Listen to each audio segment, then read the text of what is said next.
हो ब्रह्मचारी जी मेरी बात सुनिए, समझिए। तुम जो ये मुद्रा साधन में पच रहे हो, तुम लाख कोशिश कर लो, तुम्हारी जीवात्मा का कार्य नहीं होगा। लेकिन उस ब्रह्मचारी में त्याग, बैराग और वेग का अहंकार भरा पड़ा था। मैं त्यागी हूं, मैं बैरागी हूं, मैं वेगधारी हूं। और उल्टा महाराज को हल्के में लिया कि आप तो गर्दिष्टी हो। फिर गुरु माता जी साथ में, फिर महाराज के बड़े बेटे भक्तौरमल जी साथ में, हरिकृष्ण जी मेरे भाई साथ में। तो नहीं समझ पाया। लेकिन विठल राव ने बुद्धि लगाई, दिमाग लगाई, सूरवीरता दिखाई और एक एक चीज का खुलासा कर दिया।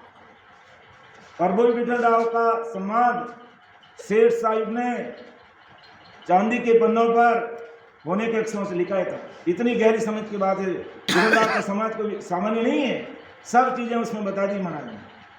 और इतना दिमाग और बुद्धि थी विठल राव में महाराज से ज्ञान निकालने की। महाराज ने कहा धन्य भाई, ऐसे भाई को पूरा खुलासा कर दिया जो आज हम सबके सामने वो चीज काम आ रही है। तो संसार के सारे ज्ञानी ध्यानी कह रहे भाई तुम कहां बोल रहे हो, कहां भटक रहे हो, कहां अटक रहे हो, कहां लटक रहे हो, विचार तो करो मैं क्या कहना चाहता हूं, तुम कहां दिमाग लगा रहे हो। सोचो और समझो और सीधी सड़क पकड़ो। ये मृतलोक में अमरलोक जाने का रास्ता इसी शरीर के अंदर है, बाहर नहीं है। तो महाराज कहते हैं कि ऐसे असल जोगी तो यानी सस्वरूप की सत्ता मुझ में आने पर भी इतना मेरे में पराक्रम है, तो भी अज्ञानी जगत समझ नहीं रही है। अर्थात आने पर भी माया और ब्रह्म के ज्ञानी, विशेषकर माया और ब्रह्म के ज्ञानी को कह रहे हैं। महाराज के ज्ञानी तो जरूर कोई गलती कर देते तो महाराज वापिस उसको चेता देते हैं, सावधान भी कर देते हैं। लेकिन विशेष करके माया और ब्रह्म के जो ज्ञानी हैं वो त्याग, बैराग, वेग और अहंकार में इतने मदमस्त हो जाते हैं कि मेरी तरफ कान ही नहीं देते।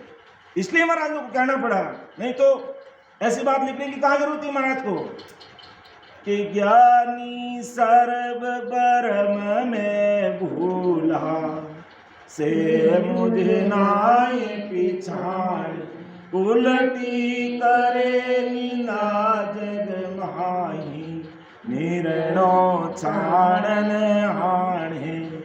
इस कान से मुझे एक संसारिक ज्ञानी ध्यानी वेदांती मुझे भूल रहे हैं, मुझे नहीं समझ रहे हैं, भारी गलती कर रहे हैं। बाद में पता तो लगेगा लेकिन समय निकल जाएगा, फिर कुछ भी हाथ आने वाला नहीं है। इस कारण मुझ में सस्वरूप बहुत प्रकट है और इस भाव से नहीं पहचानते। और माया के ज्ञानी सस्वरूप ये माया और ब्रह्म का आधार है। माया और ब्रह्म के आधार भी सस्वरूप का भी है, ये भी उनको पता है, लेकिन फिर भी मुझे नहीं पहचानते। कितनी भारी गलती करे, यहां पर ये भारी गलती करे ज्ञानी ध्यानी। यानी सब कुछ, सबका आधार स्तंभ है वो सस्वरूप साई भी है। वो निराकार, निराधार, निर्विकार है, सबका आधार उन्हीं का है और सब मानते हैं, लेकिन फिर भी नहीं पहचानते। ये भारी भूल करे संसार के ज्ञानी। महाराज कहते हैं और वही सस्वरूप मुझ में ओतप्रोत आया है और मैं लेकर के आया हूं इसमें, इस संसार के अंदर। महाराज बीमारी है, इसका ज्ञान समझ से छान कर निर्णय करते नहीं और उल्टा मुझे हल्के में लेकर के मेरे और मेरे ज्ञान की निंदा करते हैं। क्योंकि जैसा ज्ञान कह रहा है उसके अनुसार हम आगे नहीं बढ़ेंगे तो उल्टी निंदा ही होती है महाराज के ज्ञान की, और ऐसा हमें सपने में भी नहीं करना है। इस कारण मेरी यानी मतलब मुझ में प्रकट हुआ, मेरे का मतलब महाराज कह रहे मेरे अंदर जो प्रकट चीज है उसकी बात कर रहा हूँ, मेरे कोई शरीर की बात नहीं कर रहा हूँ। कहते मुझे मेरे संसारिक नाम को मानो, कहीं नहीं लिखा कि आप सुखराम जी नाम को रटना या मेरे शरीर को पूजना या मेरे शरीर की आरती उतारना, ऐसा कहीं नहीं लिखा महाराज ने। ये तो अपना एक भाव है कि सदगुरु जी महाराज सह शरीर भी आते हैं घर पे और उनकी कृपा से घट में भी प्रकट होते हैं। तो महाराज ने अधिकतर जितना भी सस्वरूप साहिब की महिमा की बदावना किया वो सब अंदर की बातों के लिए किया। जैसे अपन बोलते जिस प्रकार जैसे ही सतस्वरूप साहिब की कृपा अपने ऊपर हो जाती है, भारी कृपा होती है और वो शब्द जागती निज नाम प्रकट हो जाता है, कुदरत कला प्रकट हो जाती है, तो कितनी हर्ष और खुशी होती है, उसको अपन शब्दों में नहीं कह सकते हैं। लेकिन महाराज ने शब्दों में कह करके बताया कि जब वो आते हैं तो कैसे हमें बदावना करना चाहिए कि आओ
बधाओ सदगुरु आपना प्रभु जी पधारिया मारे आज, अर्थात इस घट में वो सतस्वरूप साहिब की सत्ता से हम ओतप्रोत हो गए, रग रग रोम रोम नस नस नाड़ी नाड़ी में वो एहसास हो जाता है सत्ता का।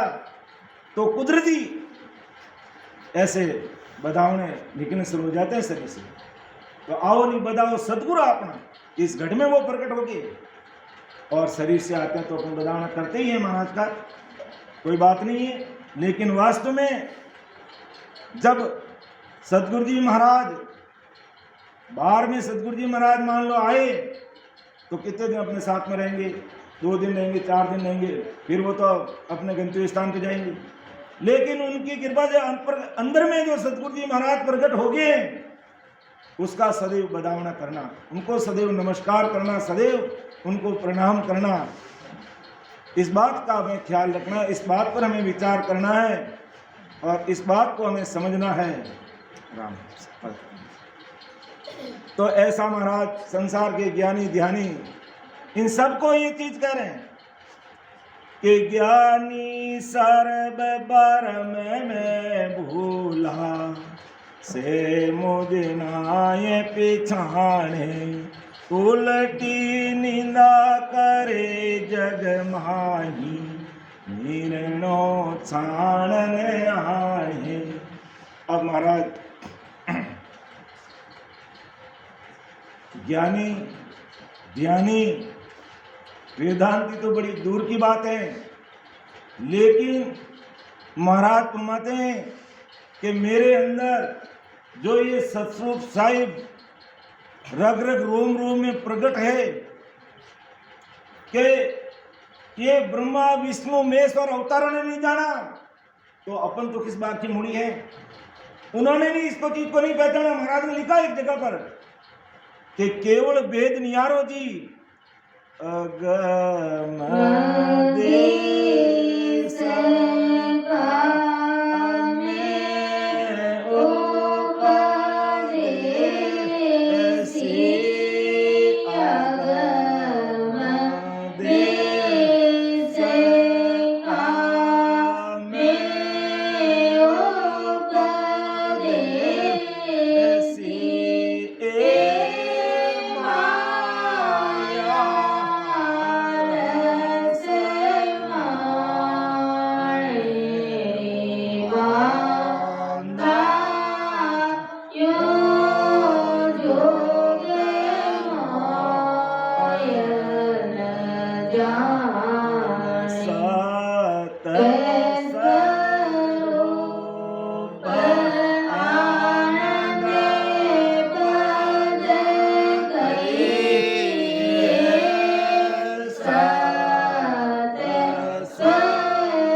भेद ही नहीं आ रहा, वो सत्स्वरूपी संत ही नहीं आ रहे, ये सत्संग ही नहीं आ रही, ये ज्ञान ध्यान सब अलग चीज है।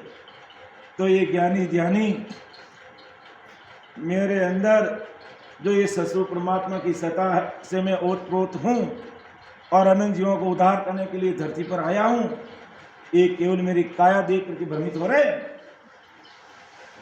कि ब्रह्मा विष्णु महेशन पायो ना अवतारा सोई, सुर 33 सगत इंद्रादिक नेकन जानियो कोई। अब ये 3 लोग के बड़े बड़े महात्मा कहलाते हैं, लेकिन उन्होंने भी कभी इस तरफ ध्यान नहीं दिया, वो उनके द्वारा ही प्रकट हुए और सबका उनका आधार है, लेकिन सब अपने अपने लोक में खींचने के लिए लगे और जीवों के लिए बंटवारा का रूप करने लगे। बंटवारा कहते हैं हमारे रास्ते में लुटेरे, जीवों को लुटेरे लूटने लगे।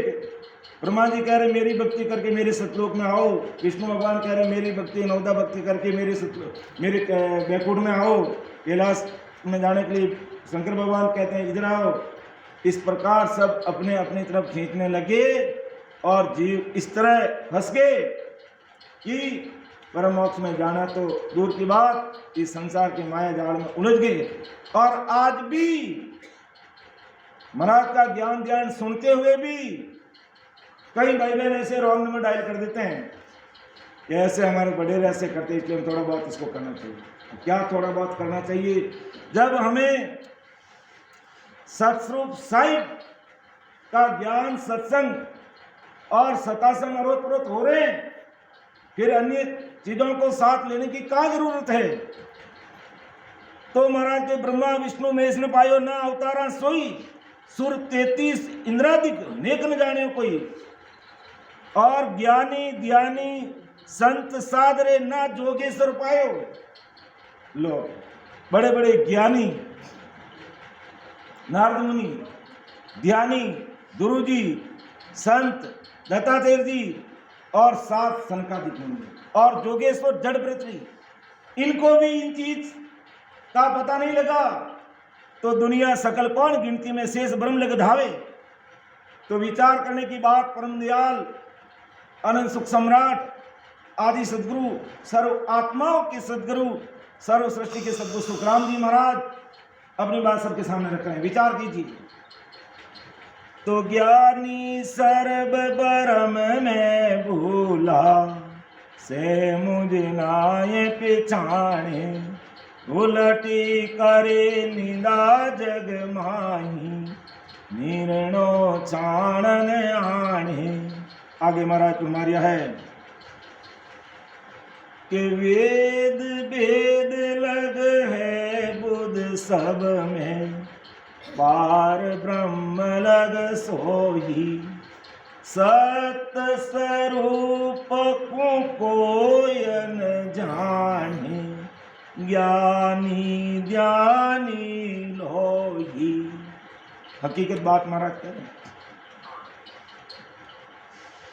कि इन सभी ज्ञानी ध्यानियों की बुद्धि वेद यानी ब्रह्मा तक की बात, वेद बनाने ब्रह्मा जी, ब्रह्मा तक की बात, वेद यानी शंकर भगवान अष्टांग योग देने वाला, और ज्यादा से ज्यादा पूर्ण काल प्रभ तक की ही है, इससे आगे नहीं।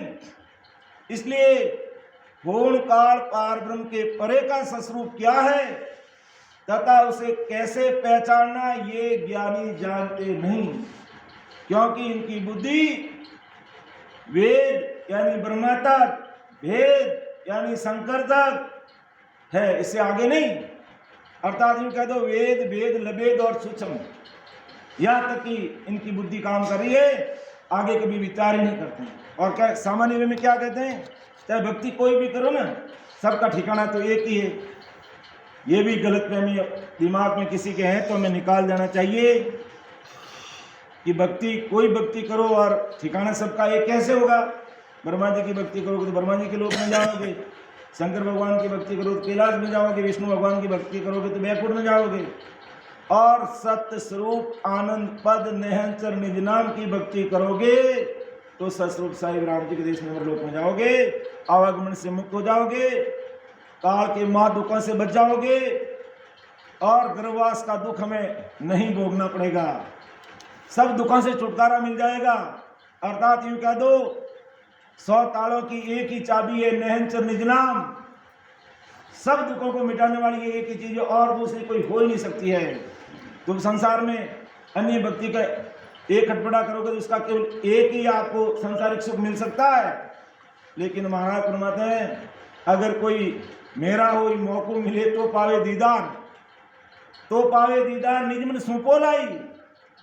तो मैं सतस्वरूप साहिब का दीदार करवा देता हूं और वहां पर दुख मांगने पर नहीं मिलते हैं। लेकिन वेद भेद लगे बुध है सब में, पार ब्रह्म लग सोही, सत स्वरूप कोयन जाने, ज्ञानी ज्ञानी लोही। आगे महाराज तुम्हारिया है कि ब्रह्म ब्रह्म लग सबने गायो, साध सीधा से कोई, सत स्वरूप आनंद पद कहिए, सो इन आगे होई। धन्य हो महाराज को, धन्य महाराज के अंड शब्दों को। इतनी भारी समझ की बात आज अपन सामने रख रहे हैं और अपन कितने भाग्यशाली नहीं, परम भाग्यशाली भाई बहन हम सब कि आज डायरेक्ट महाराज के ज्ञान से ओतप्रोत हो रहे हैं और विधिवत सिमरण करके परम मोक्ष में जाने का मार्ग प्रशस्त कर रहे हैं। तो परम भाग्यशाली भाई बहन है अपन और महाराज को यही अरदास करते रहना हमें कि बस आप ऐसी दया दृष्टि बनाए रखना कि अगर आप मेरे गुण अवगुण देखोगे तो सपने में भी उदार होने वाला नहीं है। महाराज ने भी लिखा है, लेकिन महाराज ने अपने लिए नहीं लिखा, महाराज ने अपन सबके लिए लिखा है। मोबल कर